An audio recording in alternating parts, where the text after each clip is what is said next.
ఆశీర్వాదకరం, ఎంతో దీవెనకరం. హల్లెలూయా. మరి మరి సిద్ధపడ్డారా? ఓకే, మైక్ ఇవ్వండి. దానికి మీరు ఎవరు మాట్లాడకూడదు, ఆయన చక్కగా చెప్తారు.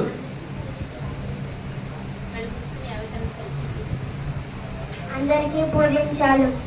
ఆది కాండము, నిర్మకాండము, లేవి కాండము, సంఖ్యకాండము, ద్వితీయోపదేశ కాండము, యోషువ, న్యాయాధిపతులు, రూతు, మొదటి సమయాలు, రెండో సమయాలు, మొదటి రాజులు, రెండో రాజులు, మొదటి వృత్తాంతములు, రెండవ వృత్తాంతములు, ఎజ్రా, నెహెమ్యా, ఎస్తేరు, యోబు, కీర్తనలు, సామెతలు, ప్రసంగి, సంగీతములు, యెషయా, ఇర్మీయా, విలాపములు, యెహెజ్కేలు, దానియేలు, హోషేయ, ఆవేలు, ఆమోసు, ఓబద్యా, యోనా, మీకా, నహూము, హబక్కూకు, జెఫన్యా, హగ్గాయి, జకర్యా,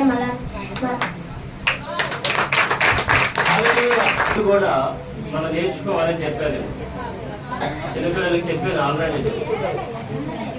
ఏం రిషోన్ అని చెప్పేసి, ఏమన్నా దినము, రిషోన్గా మొదటి దినం, రోజు అని అర్థం. రండి, ఎవరైనా ఉన్నారా? 4 పేర్లు నేర్చుకున్నారా?